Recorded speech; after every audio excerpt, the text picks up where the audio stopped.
मुझे फ़ख्र है कि मैं उनके मुश्किल वक्त का साथी हूँ। खास तौर पर उन्होंने जिक्र किया 1999 का। जी, वो मुश्किल वक्त था, बहुत क्या मुश्किल हुआ था, थोड़ा सा रीकैप करते क्विकली। क्या हुआ था आपके सामने है। आपके साथ क्या हुआ था वो तो चले हिस्टोरिकल एग्जैक्टली व्हाट हैपेंड। मैं उसी केस में था, मैं मेन एक्यूज था उस केस में जिसमें तैयारा साजिश केस में। और शायद आपको पता हो या ना हो, लेकिन पाकिस्तान की ताज़ीरात पाकिस्तान में शायद एक ही जुर्म है जिसमें लाजमी सज़ाए मौत है, और वो तैयारा अगवा करने की है। तो ये केस हम पे बनाया गया, तो अल्लाह ने बड़ी तौफीक दी, सब ने हिम्मत से उसका मुकाबला किया। सो एग्जैक्टली आप थी क्या ब्लेम उस वक्त?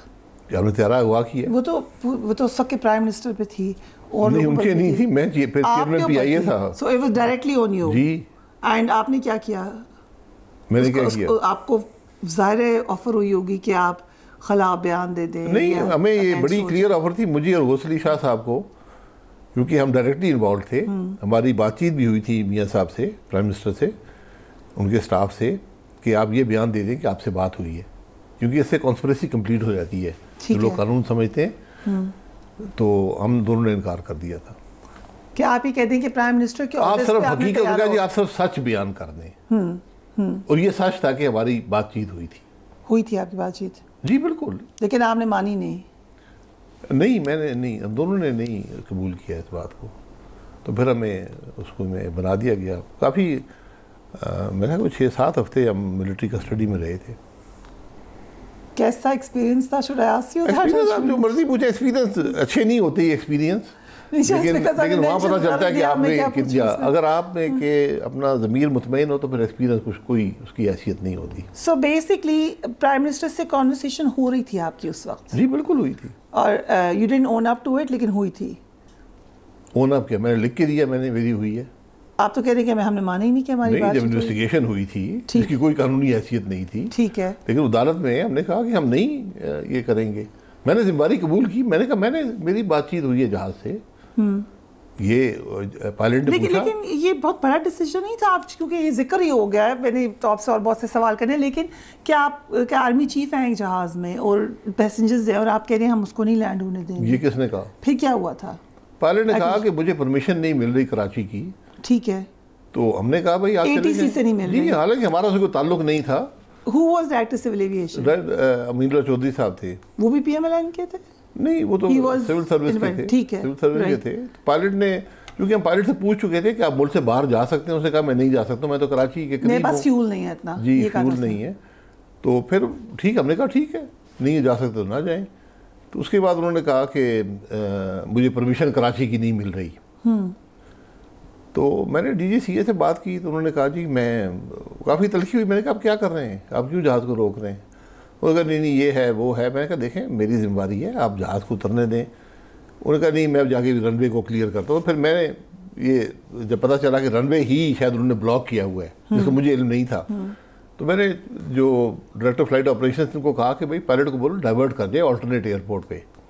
हर फ्लाइट जब आती है उसका एक प्राइमरी एयरपोर्ट होता है, एक ऑल्टरनेट होता है। कराची का कौन सा था? नवाबशाह था। जैकबाबाद नहीं था? नहीं, नवाबशाह में ऑलरेडी 2 फ्लाइटें डाइवर्ट कर चुकी थी। Okay, why? क्योंकि कराची बंद था, कराची सिविल एविएशन ने बंद किया हुआ। क्यों? ये उनका फैसला था।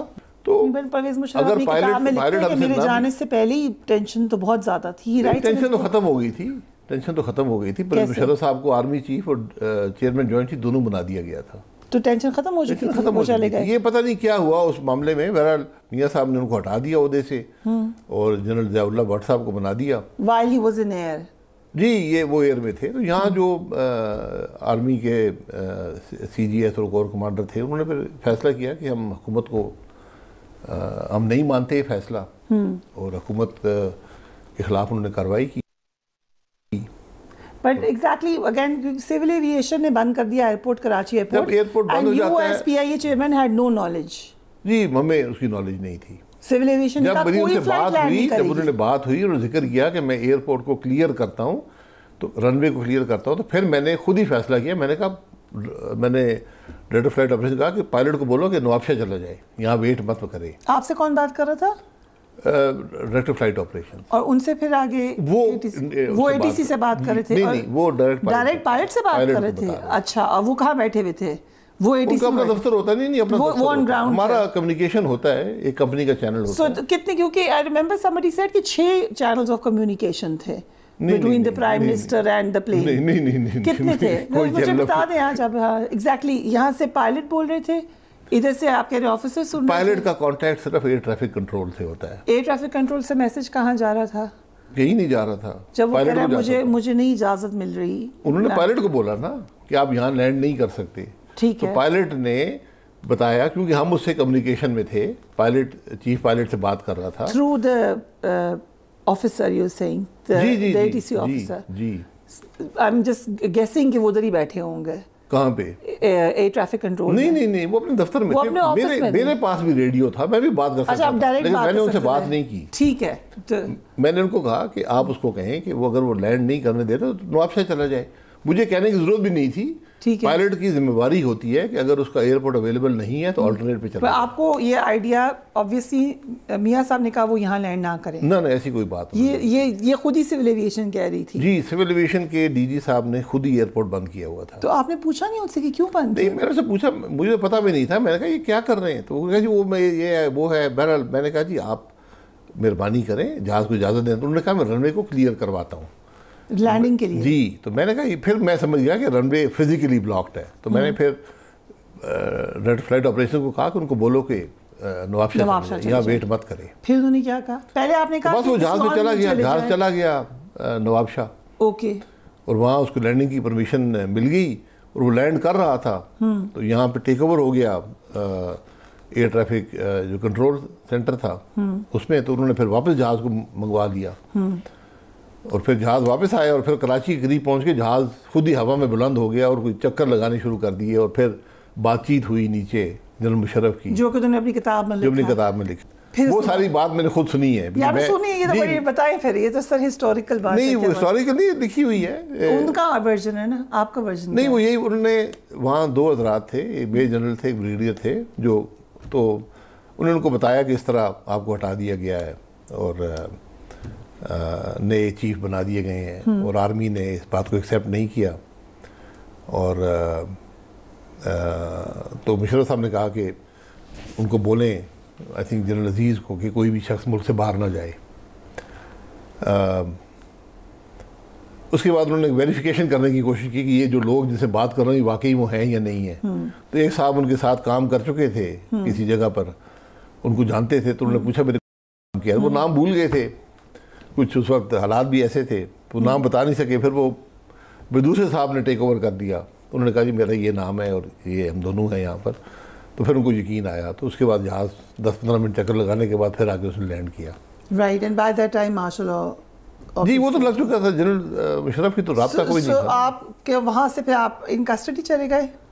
जी, वहाँ से कोई 1.5-2 घंटे बाद हमें अरेस्ट कर लिया और उसके बाद फिर 2 साल अरेस्टेड ही रहे। मुख्तलिफ कभी इधर कभी उधर। लेकिन सर लोगों को पता चले डिटेल में कि मियां साहब ने याद किया, तो क्या व्हाट डज इट एंटेल? इसलिए मैंने ये सारा आपसे नहीं, व्हाट डज इट एंटेल क्या, देखें एक ताल्लुक है, 35 साल का ताल्लुक है और मैंने पूरी ज़िंदगी में कोशिश की है कि उनको शिकायत का मौका ना मिले और मुश्किल हालात थे। मैं अब मियां साहब भी जानते हैं कि उस वक्त कितने लोग उनके साथ रह गए थे। लेकिन 13 अक्टूबर को कितने लोग मियां साहब के साथ थे, आप यकीन करें, आप एक हाथ की उंगली पर गिन सकते थे। सीरियसली इतनी कम? ये आई थिंक मियां साहब खुद भी बताते हैं कि मुझे लोगों ने आगे कर दिया कि आप चले, हम आपके साथ हैं। नहीं, वो नहीं चले, नहीं फिजिकली लोग बिल्कुल चुप घर बैठ गए थे। कोई भी बात करने को, बाहर निकलने को तैयार नहीं था। कोई प्रेस, जैसे अभी तो हालात थोड़े डिफरेंट हुए, प्रेस कॉन्फ्रेंसेस देखी हमने PTI जी, प्रेस कॉन्फ्रेंसेस आई, लेकिन उस जमाने में डिफरेंट था। सो आप रह गए और कौन साथ रह गया था? मेरा थे, कोई नाम तो बता दें। नहीं, वो ठीक है, गौस अली शाह साहब थे। ठीक है, उन्होंने बहुत हिम्मत की, उनकी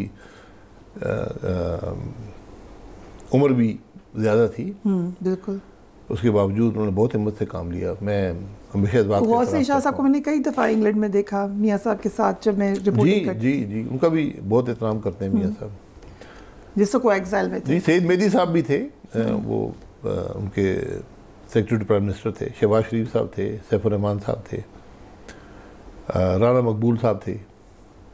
जो बाद में सेनेटर बने, फिर अभी रिसेंटली वफात हुई है। तो सबने हिम्मत से वक्त गुजारा। So you were taken where, किन जेलों में रहे आप?